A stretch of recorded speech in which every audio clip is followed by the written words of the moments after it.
दोस्तों, अस्सलाम वालेकुम। कैसे हैं आप सब लोग? आई होप आप सब लोग अच्छे ही होंगे। दोस्तों, मैं हूं शमा खान कि आज की इस वीडियो में हमारी एक हिंदू बहन है जिन्हें भगवान से बहुत ज़्यादा लगाव था और बहुत ज़्यादा श्रद्धा थी भगवान पर।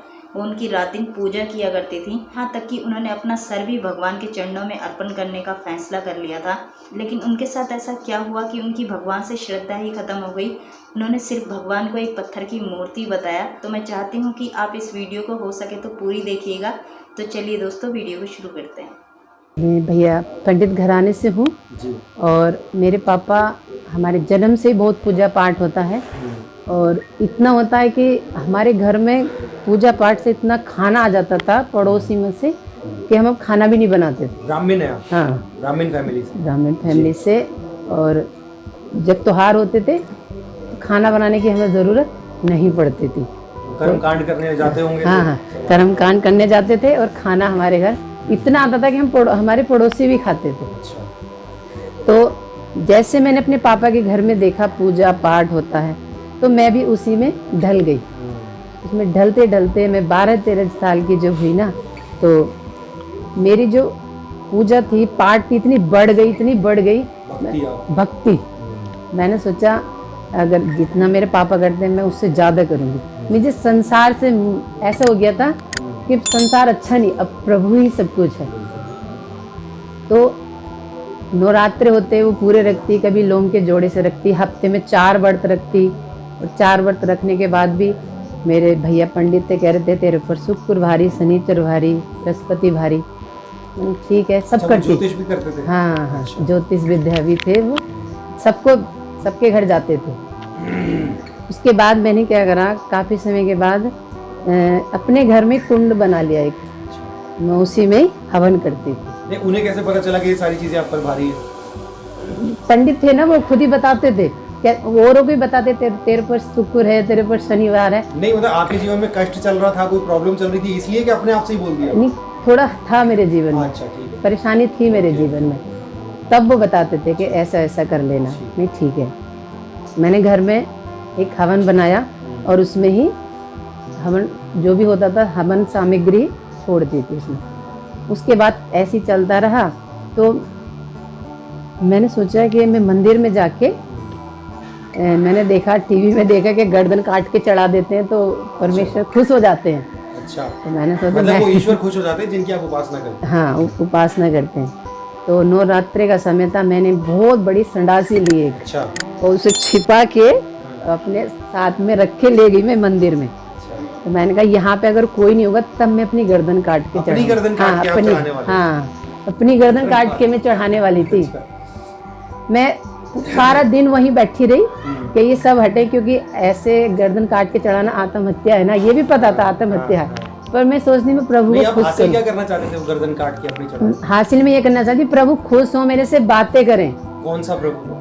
काली थी, काली माता को खुश करना चाहते थे? खुश करना चाहती थी मैं। अच्छा, कि ये खुश हो जाएं और मुझे कुछ दें अपनी तरफ से। जब गर्दन ही कट गई तो मिल के क्या फायदा आपको कुछ? ये मैंने देखा था ना, अक्सर के टीवी में देखा था, जुड़ जाती है। अच्छा, मेरी गर्दन वापस जुड़ जाती है? वापस जुड़ जाती है। मेरी सोच देख के ऐसी हो गई। जैसे दिल्ली में एक ऐसा केस हुआ था, वहाँ पर एक पूरी फैमिली इसी देवताओं को खुश करने के लिए पूरी की पूरी फैमिली ने खुदकुशी कर ली थी फांसी लगाकर। बहुत केस फेमस हुआ था वो। तो भैया जी मैं 2 दिन गई।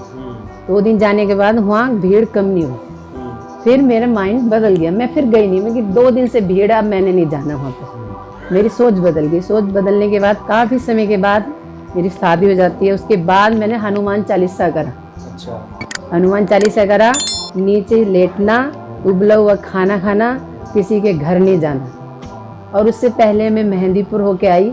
मेहंदीपुर में जैसे मैंने मंदिर में एंट्री करी, 2 बंदर मेरे यहाँ बैठ गए। अच्छा। बड़े तकड़े। अच्छा। तो जो मेरे साथ में गए वो खुश हो गए, कह रहे हनुमान जी तुम्हारे ऊपर आके बैठ गए। मैंने ऐसा भी क्या कि हनुमान जी मेरे ऊपर आके बैठ गए?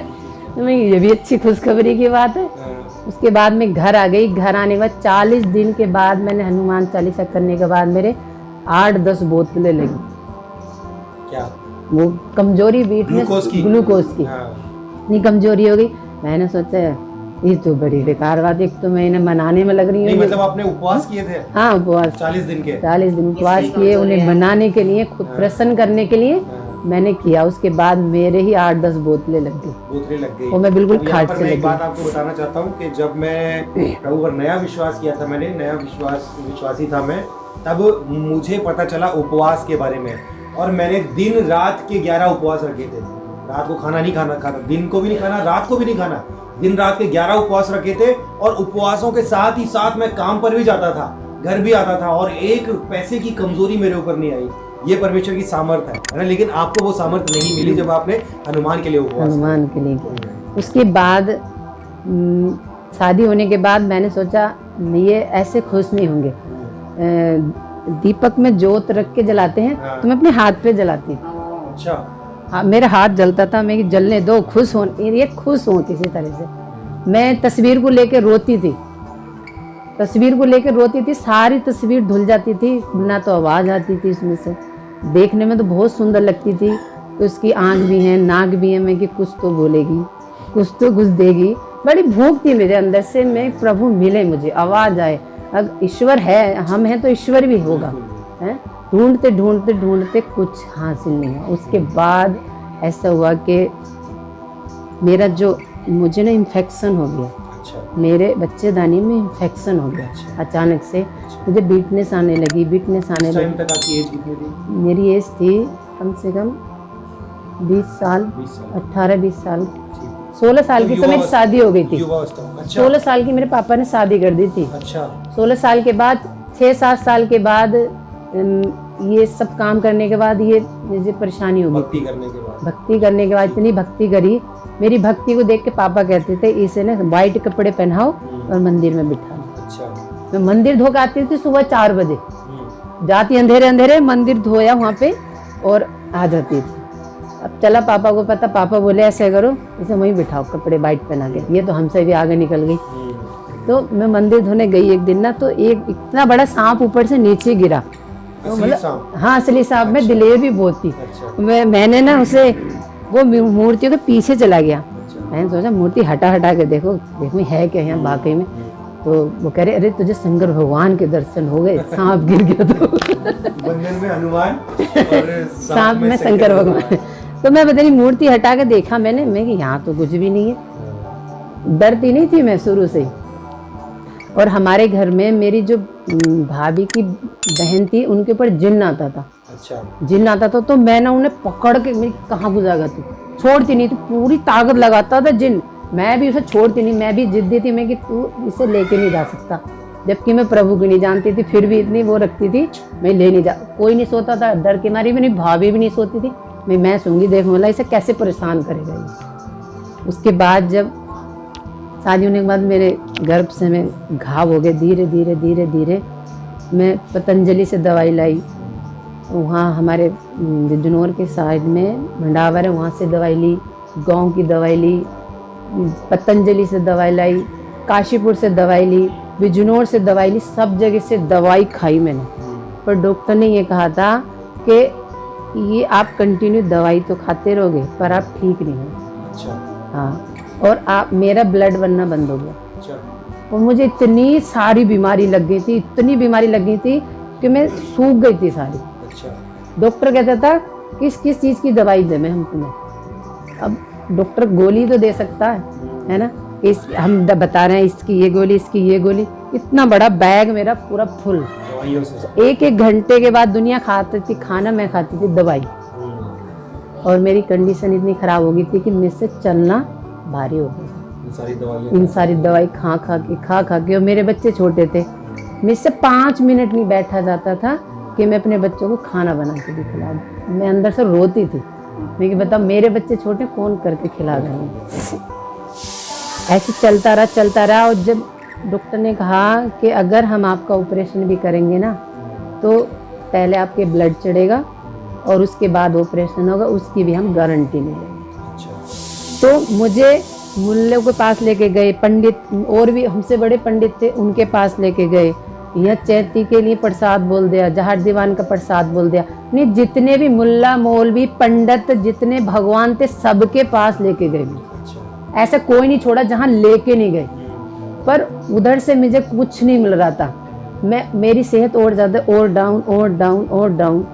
नहीं, मैंने इतनी भक्ति करी, इतनी श्रद्धा से करी, ईश्वर होगा, मुझे कुछ नहीं मिल रहा। यहाँ तक कि गर्दन भी काटने को तैयार, गर्दन भी काटने को तैयार, हाथ पे बत्ती भी जलाने को तैयार, हाथ जल रहा, फिर भी कुछ नहीं मिल रहा। तो उसके बाद क्या हुआ कि मैंने बोल दिया बच्चों के पापा से, मेरे पापा के घर छोड़िया, क्योंकि मैं बेड पर रहती थी हर समय, दीवारों को पकड़ पकड़ के मैं वॉशरूम जाती थी, ये कंडीशन हो गई थी। डॉक्टर ने कह दिया था ये कुछ समय के मेहमान हैं, तुम्हें इन्हें खिला दो पिला दो, जो भी करना तुम्हें, क्योंकि मैंने सोचा ये पैसे लेके ऑपरेशन कर रहे हैं, फिर भी ये गारंटी नहीं ले रहे, तो इससे अच्छा तो मैं दवाई खाते खाते मर जाऊँ। हैं, हमारे पास इतना बजट ही नहीं रहता कि हम 70-80 हज़ार जमा करते वहाँ पे, और ब्लड के लिए अलग जमा करते, 2-3 बोतलें ब्लड चढ़ता, उसके बाद मेरा कहीं ऑपरेशन होता, उसके बाद भी गारंटी नहीं, मना कर दी उन लोगों ने। मैंने कहा हमें नहीं करवाना, मुझे घर ले जाओ। घर ले जाने के बाद मैं पड़ी रहती थी, मेरी मम्मी नहीं थी, पापा थे, भाभी भैया किसी का कोई ध्यान नहीं रखता। ये होता है ना भैया कि जब हम बीमार होते ना, कोई कहेगा जब भंगी के घर का भी खा लेगा बंदा, मरता क्या ना करता, कर लेगा है। और वैसे अगर हम ठीक हैं तो उसका घमंड ऊपर आसमान की तरह रहता है, क्योंकि हमारे पापा के आगे ना ये छोटी जाति वाले खड़े रहते थे। हाँ, हाथ जोड़ के खड़े रहते थे। मैं सोचती थी बताओ इन्हें क्या सजा मिल रही है, ये क्यों खड़े हैं। अब देखो, अब आपको क्या लगता है कि आप उस वक्त जिनकी उपासना करते थे वो क्या थे, जिनकी आप उपासना कर रहे थे वो क्या थे? वो तो मुर्दा थे, उनमें तो सांस ही नहीं थी, आंखें थी देख नहीं सकते थे, मुंह था बोल नहीं सकते थे, कान तो सुन नहीं सकते, पैर थे चल नहीं सकते, हम ही उठा के रखते थे उन्हें, तो उठा के धो रख दो उन्हीं के वहीं पे। वो तो उनकी हालत तो ये थी, और अब भी वही हालत है, उठा के ले जाते हैं हम लोग उन्हें। इंसानों के परमेश्वर ने जो सृष्टिकर्ता परमेश्वर है ना, उसने हम इंसानों को बनाया, और हम अपने हाथों से उस ईश्वर को बनाते हैं, अपने हाथों से बना के कहते हैं कि जी ये ईश्वर है। मेरा नाम अर्शिया अंसारी है। पहले मेरा नाम प्रीति सेठी था। I use to belong to a Punjabi family. मैं आज की डेट में दावा कर पाती हूँ अपने फ्रेंड्स से, कलीग से, I am a sports teacher, but when it comes to goddess Vaishno Devi और Sherawali Mata, I get really no answer for it. Can you please help me to put dawa for Vaishno Devi and clear my concept also? Thank you. बहन का सवाल अगर मैं सही समझाऊँ, आपने कहा कि आप दावा करते इस्लाम कबूल कर चुके हैं, माशाअल्लाह, अल्लाह आपको हिदायत दे, अल्लाह आपको ज़्यादा खैर दे। आपका सवाल है कि वैष्णो देवी के मानने वालों से कैसा दावा करूँ? आपका सवाल क्या है? उनके मानने वालों, क्योंकि आपने कहा कि वैष्णो देवी से कैसा आप दावा करें। वैष्णो देवी मिलेंगे तो दावा कर सकेंगे, नहीं मिलेंगे तो कैसा करेंगे? जिस तरीके से मैंने आज मेरी तकरीर में मेरा एक हिस्सा था, खुदा का तसव्वुर हिंदू मज़हब में, इस मज़हब में आप बोलिए कि आप जब वेद पढ़ते हैं, वेद में लिखा है यजुर्वेद चैप्टर नंबर 32 श्लोक नंबर 3 में, न तस्य प्रतिमास्ति, उस ईश्वर की कोई प्रतिमा नहीं, कोई अक्स नहीं, कोई फोटोग्राफ नहीं, कोई पेंटिंग नहीं, कोई बुत नहीं, कोई मूर्ति नहीं, कोई स्टैचू नहीं। तो जो वैष्णो देवी जो गॉडेस है, इसकी मूर्ति हो ही नहीं सकती। ये जो उन लोग को मिलता है दूसरी किताबों जो हिंदू मज़हब की नीचे की किताबों में है। लेकिन जब भी कोई हिंदू मज़हब की किताब में टकराव होता है, वेद की बात और ऊंची होती है, ये सबसे ऊंची किताब है। तो वेद से जब देखेंगे, वेद में कहीं भी नहीं लिखा है कि ईश्वर की प्रतिमा है। हिंदू मज़हब में 2 किस्म की किताब है, एक है श्रुति, दूसरी है स्मृति। श्रुति मतलब वो किताब जो ईश्वर की तरफ से आई हुई, स्मृति मतलब वो किताब जो इंसानों ने लिखी है। तो इंसानों की किताब में मिलावट हो चुकी है और इसमें कई चीज़ें हैं जो श्रुति के खिलाफ है। तो आप जब मुताला करेंगे, उनसे ये कहिए कि ये श्रुति में नहीं लिखा है। श्रुति मतलब वेद और उपनिषद। जब आप हवाला देंगे जिस तरीके से मैं तकरीर में दिया हूँ, उस तरीके से इंशाअल्लाह आप अपने दोस्तों को ये दावत दे सकेंगे कि ईश्वर की कोई प्रतिमा नहीं, कोई अक्स नहीं, कोई मूर्ति नहीं, कोई बुत नहीं। Hope the answer the question. कोई प्रतिमा नहीं है, वहाँ पत्थर है। अगर वैष्णो देवी मंदिर जाएंगे, वहाँ कोई प्रतिमा नहीं है, वहाँ पत्थर है जिसकी पूजा की जाती है। प्रतिमा जब मैं कहता हूँ अक्स, चाहे पत्थर भी वो प्रतिमा में आ जाता है। पत्थर को पूजना हराम है। जिस तरीके से मैंने कहा यजुर्वेद में चैप्टर नंबर 40 मंत्र नंबर 9 में, अंधात्म भविष्यन्ति या सम्मुति मुपास्ते, अंधकार में वो लोग जा रहे हैं जो लोग कुदरती चीज़ों की इबादत करते, चाहे वो हवा हो, आग हो, पानी हो, और वो लोग और घोर अंधकार में जा रहे हैं जो बनाई हुई चीज़ें, चाहे टेबल हो, चेयर हो, मूर्ति हो या पत्थर को तराशते हैं, ये सब की इबादत करना यजुर्वेद अध्याय नंबर 40 मंत्र नंबर 9 के हिसाब से हराम है। तो पत्थर की पूजा करना भी हराम है, इस्लाम मज़हब में हराम है, हिंदू मज़हब में भी हराम है।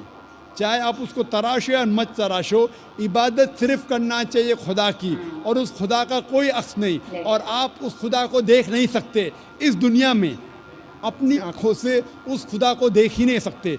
लिखा है बाइबल में, कुरान में भी, हिंदू स्क्रिप्चर में, अगर आप खुदा की बराबरी कोई भी चीज़ से कर सके इस दुनिया में, चाहे वो आसमान की चीज़ हो या इस धरती की चीज़ हो, तो वो खुदा हो ही नहीं सकता। Hope the answer the question. दोस्तों बहुत बड़ी बात है कि वो अपना सर भगवान के चरणों में चढ़ाने के लिए चली गई थी, के लिए उनकी श्रद्धा थी, जो कि उनको बाद में समझ में आ गया कि वो जो कर रही थी वो गलत था। तब भी दोस्तों इस बात को लोग नहीं मानते हैं कि वेद पुराण में भी लिखा है कि भगवान सिर्फ एक है और मूर्ति पूजा गलत है, हराम है। तो सोचने वाली बात है कि जिसने हमें बनाया है, इस दुनिया को बनाया है, जो इस दुनिया का क्रिएटर है, उसको ना मानकर हम अपने हाथों से बनाई हुई मूर्तियों को मानते हैं। और यही डॉक्टर जाकिर नाइक सर भी समझाने की कोशिश कर रहे थे आज की इस वीडियो में। तो आई होप सो आपको वीडियो पसंद आई होगी दोस्तों। अगर आपको वीडियो पसंद आई हो तो प्लीज़ लाइक कीजिएगा, सब्सक्राइब कीजिएगा, कमेंट में मुझे ज़रूर बताइएगा कि आपको वीडियो कैसी लगी। चलिए मिलते हैं अगली वीडियो में, तब तक अपना बहुत सारा ख्याल रखिएगा। अल्लाह हाफिज़।